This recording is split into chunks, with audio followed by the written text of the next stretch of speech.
Hello, I'm Jim Leaviss from M&G, and I'm here today filming another of our interviews with authors of great economics books. Today it's David Smith, the economics editor of the Sunday Times, and he's written Something Will Turn Up, a post-war economic history of the UK. Hello, David. Hi, Jim. First of all, the title, it kind of implies that when Britain has got itself out of economic problems, it's more by luck than judgment. What does the title mean and where does it come from? Well, the title, of course, comes from Charles Dickens Mr Micawber in David Copperfield, but it also reflects what I've often thought, that people have predicted doom and disaster for the British economy. You know, we've been finished at various stages during my story, and always something does turn up, but often that something turns up as a result of deliberate policy actions. It's not by accident, it's not by, you know, some invisible hand pulling us back to normality. You know, sometimes something has to be done to make things better. So we always get it right in the end, in a way. But thinking back to the start of the book, sort of post-war, post-Second World War, you grew up in the Black Country in the West Midlands, and it was a hive of manufacturing and smog and people building fridges, airline engines and cars and all of that good stuff. Germany was actually way behind us at the time. I can understand that the UK was going to come under pressure from emerging markets and lower costs.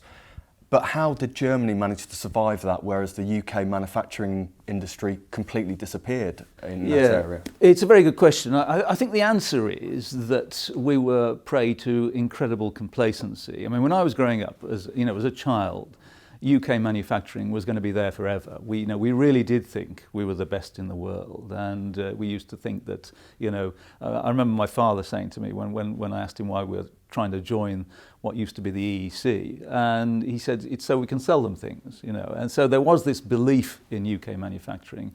And then there's what I describe as this dreadful decade from 1973 to 1983, when we just failed to adjust. We failed to adjust to the oil crisis. We failed to get to grips with the British disease of disruptive industrial relations, high wages, and a belief that people all over the world would buy stuff that we produced, which turned out to be a false belief. And I think that complacency was reflected in unreliable products, unimaginative products, poor delivery, etc. And we just lost it. We lost a good position we had in manufacturing in a very short time, that terrible decade, 73 to 83.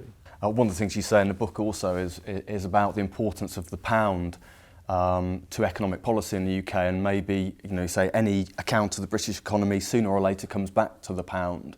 And were we kind of living on past glories and trying to manage our position in the world and keeping sterling strong, and did that in a way muck up economic policy for the UK for decades? Yeah, I think it did. I mean, losing our position as the world's number one economic power was, I suppose, the story of the 20th century, certainly the first 2/3 of the 20th century.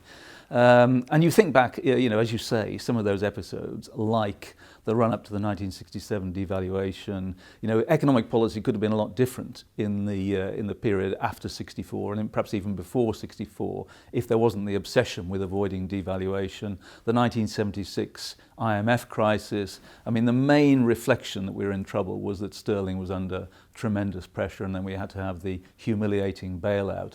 And of course, later episodes like joining the ERM in 1990 and being forced out of it on Black Wednesday, or White Wednesday if you prefer, in September 1992. All those episodes come back. I mean, the difference, I suppose, recently has been that sterling has played less of a part in UK economic policy than for most of the period I cover in the book.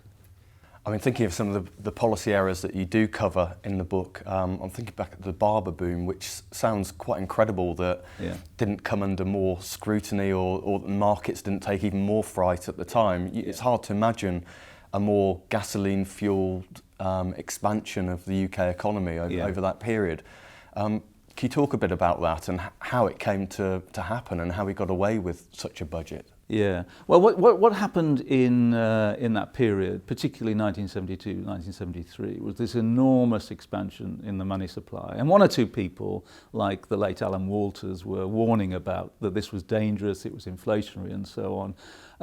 But in that and in later episodes, one thinks of the Lawson boom of the late 80s, it was all to do with impatience and fears of unemployment. In the case of the early 70s, the fear that unemployment was going to go through 1 million and stay there. 1 million seems quite low now. In the 1980s, the fact that the recovery had begun in 1981, but unemployment was still going up until 1986, and that forced an expansion, an excessive expansion, which led to boom, which led to housing boom, which led to explosion of the money supply. And in the end, it was just that under political pressure, chancellors and governments respond too much. They over-egg it. They push down on the accelerator too much. And that gives us these unsustainable booms that inevitably turn to bust. And, talking of booms that turn to bust, how does economic history sort of judge the Thatcher years? And I guess we had a rotation out of manufacturing being the driver of the UK economy to housing becoming really important to the UK economy as it continues to be today. Yeah, I mean the interesting thing about the period covered in this book is that you take the post-war era up to about 1980. And UK relative performance, you measure it by per capita GDP, was worse than pretty well everybody else in the G7.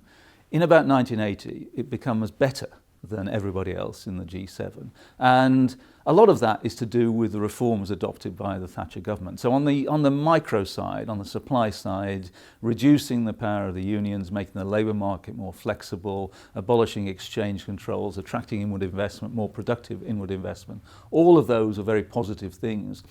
The macro record of the Thatcher government was less convincing, particularly the second half. So having eliminated inflation early on, so inflation comes down from more than 20% to 3% in the first 4 years, it's back up into double figures by the time she leaves office. So there was a very patchy macro record alongside necessary and very successful supply side reforms. In terms of housing, I think the story of housing is essentially one where, it has been prone. I mean, the housing market is prone to boom and bust because, supply can't be turned on very quickly.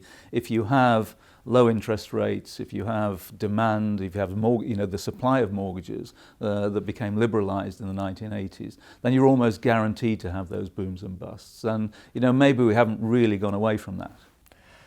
In the book, you allude to having a ranking of post-war chancellors of the Exchequer of the UK. Yeah.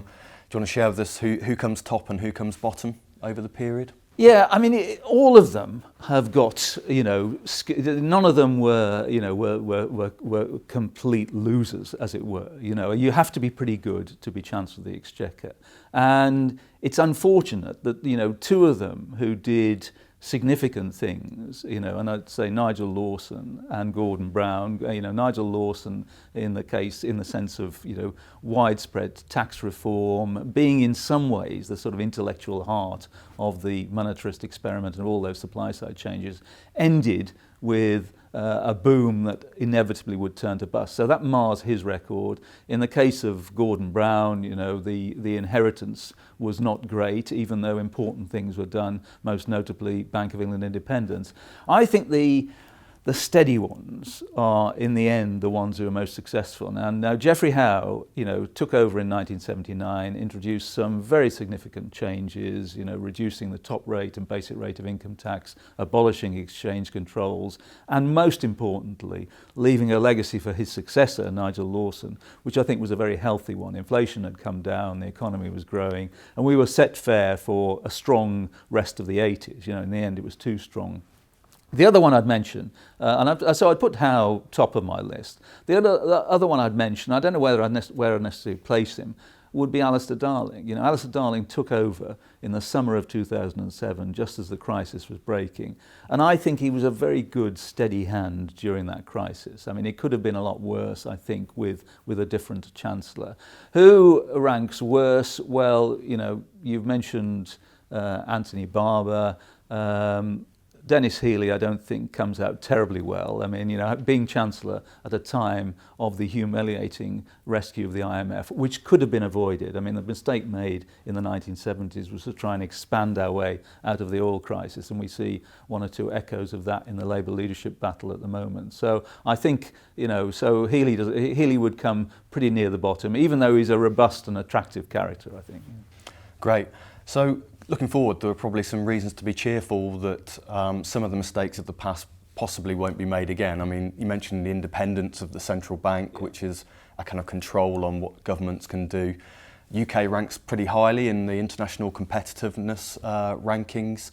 And I guess also, as we talked about, sterling is no longer really used as a policy tool or a badge of honour of it being strong. Do you think going forwards we'll avoid a few of the mistakes of post-war years?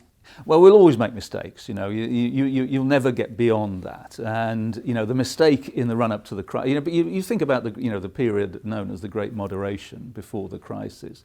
I mean, we really thought we'd cracked it then. We had good economic growth, low inflation, low unemployment, and apparently no alarms. But quietly, and perhaps not so quietly, these enormous forces were building up. You know, the sharp rise in particular of financial sector debt, which was ignored pretty much by policymakers. So the financial stability side was not taken seriously enough. Now it's been taken a bit more seriously, and you know, we're in this prolonged period of low interest rates. Only time will tell whether, you know, we'll be seen to have left interest rates low for too long, or it's exactly right to have had near zero interest rates for this length of time.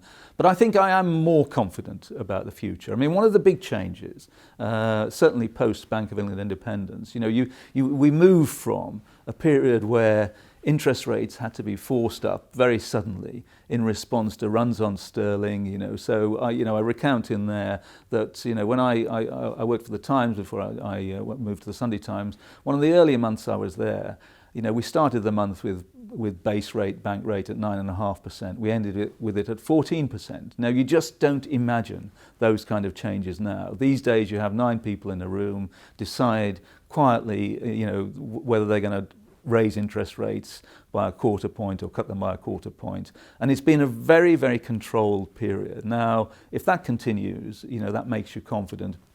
What also makes you confident is that, you know, partly as a result of demographics, partly as a result of, I think, you know, the economy that we've got, we should become the biggest economy in Europe, and we should overhaul Germany, you know, during the course of the 21st century. Now that gives you some confidence. Are there weaknesses? Yeah, we have weaknesses. We have a current account deficit. We still haven't eliminated the budget deficit. You know, there is a question about how we would respond to the next downturn if it comes in the next 2 or 3 years. Do we have the policy levers to do that? But I am pretty confident. I mean, you know, going back to the title of the book, I do think something will continue to turn up for the UK economy. Great. Very much recommend this book to anybody interested in the UK economy. Thank you very much, David Smith, for coming in to talk to us today.